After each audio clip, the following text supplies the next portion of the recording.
Hello, we're here today with the Smith & Wesson Sigma series.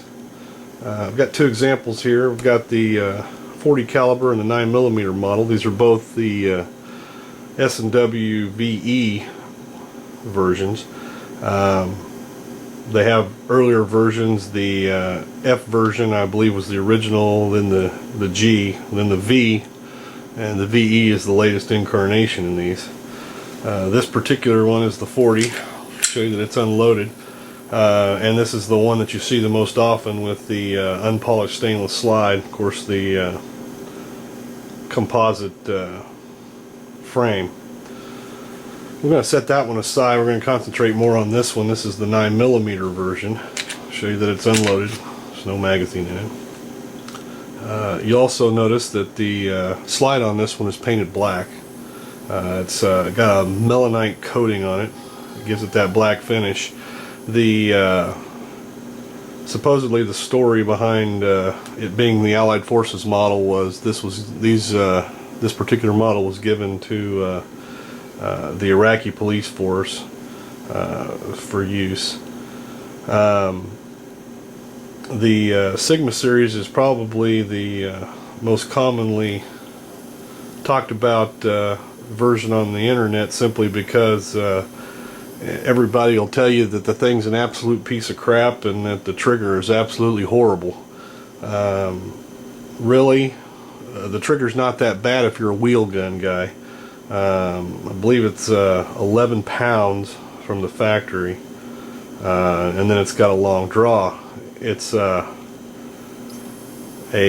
striker fired. However, it only does give you, it does not give you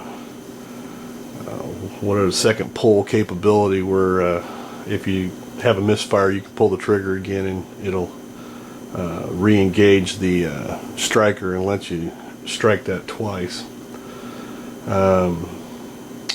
It's interesting because this is referred to as the Allied Forces model, but nowhere on it does it say that it's the Allied Forces model.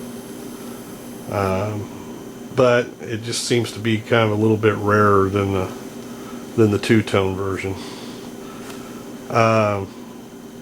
Like I say, if you're a wheel gun guy, most of the wheel gun guys that I've heard talk about this on the Smith & Wesson forum say they don't see what the big deal is. It's no different trigger than any other wheel gun. It's just a little unusual for semi-automatic people that are, used to 4, 5, 6 pound triggers. It's definitely heavier if that's the case.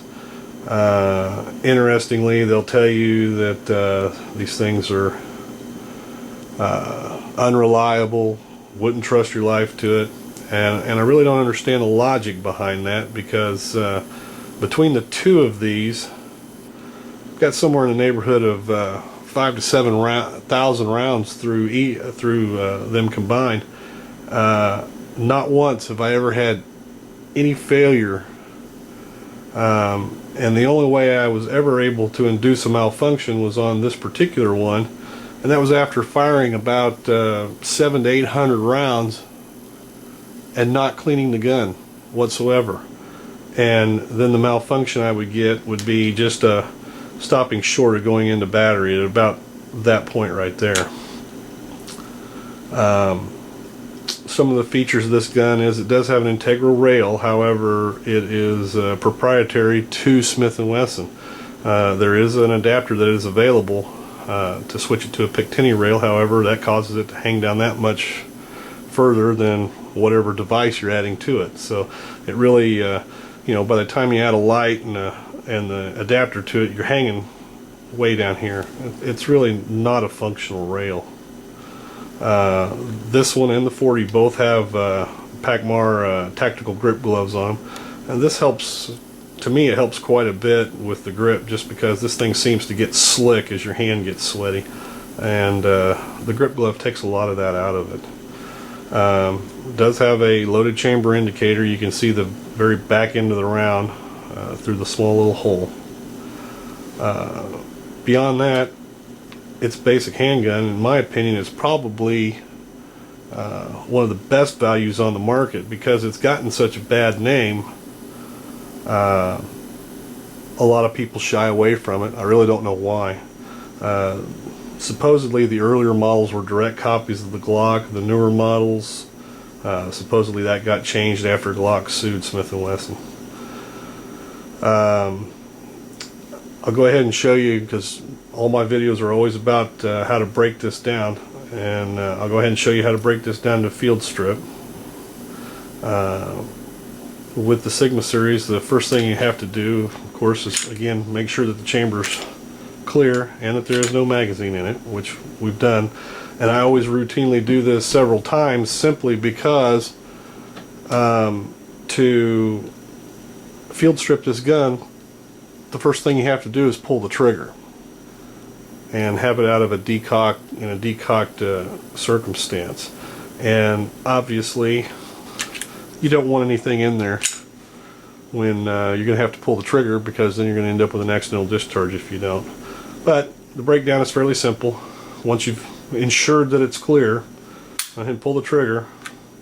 You'll hear the trigger and the striker fire. Take your two levers, pull them down.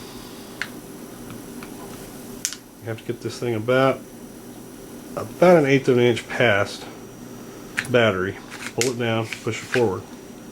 The two halves. There's your frame and your whole slide mechanism. It's all held in place by spring tension in the lockup. You'll see how the lockup is. It just locks right into the top of the slide. Simply remove the recoil spring. The barrel pops out. And that's all there is really to the breakdown of it for field stripping. Replace it. Put the barrel back in. Replace your recoil spring and guide rod, and it just sets against the lug. Once you've completed that,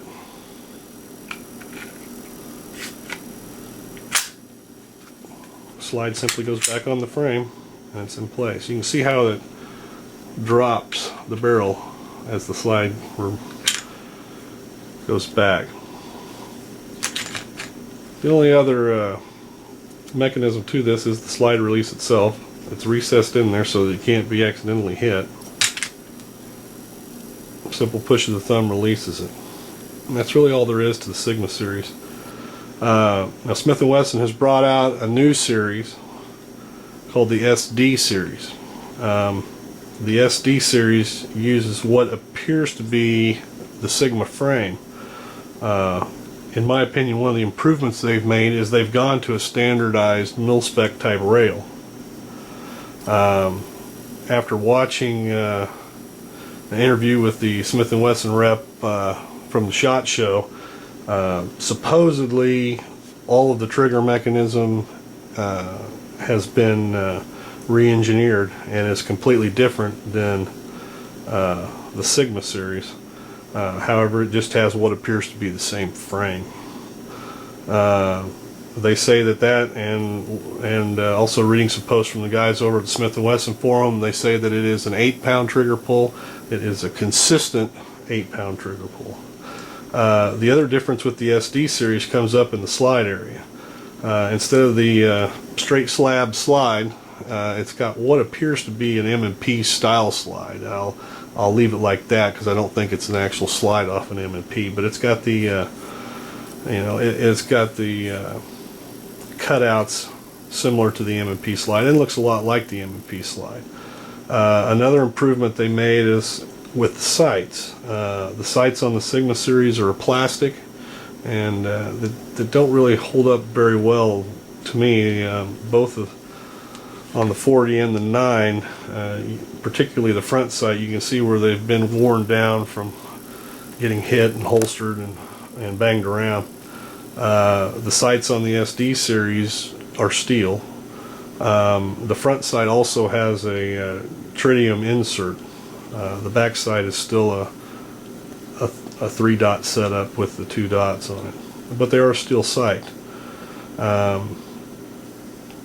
Other than that, like I say, I haven't seen the SD series in person, so I really can't tell you, just based on the pictures that I've seen and such. Those are the changes in it that I can tell you for certain. The 9mm comes in 16+1. The 40 is 14+1. Now, one of the interesting things that the differences with the new SD series is they've changed the magazine base plate. Guys refer to the Sigma base plate as an ice scraper, and because it looks like one. On the SD series, this is rounded off and it's smooth, and it basically fits flush with the bottom of the frame handle. The other thing is with the SD series is apparently they replaced the follower with a different follower. Now it's interesting. You cannot use a Sigma series mag in an SD, but you can use an SD series mag in a Sigma. And what I've heard a lot of guys are doing is they are sending off to Smith & Wesson. They're getting replacement followers and replacement base plates for their Sigma mags, and that way they're able to change out. And if they, the assumption is one, they get rid of the ice scraper, but two, if they ever go ahead and go with the SD, then they've already got magazines for it. And since the SD magazines will work in the Sigma series, that's the thinking behind most of their thoughts. Anyway, hope you find this informative.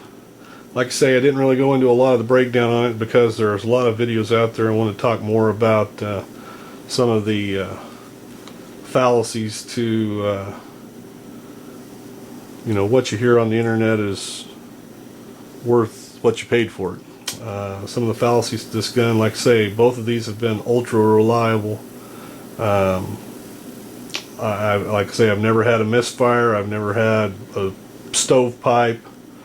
I've only had that slight failure to return to battery, but of course that was after what I would consider abusive use of the gun.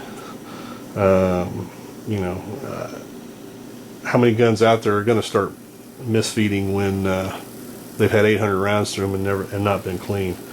So, that's what I want to touch base with more on the Sigma than the actual breakdown of it, because there are a lot of videos out there. But some of the other things I wanted to touch on were more important in this video than the actual pistol itself.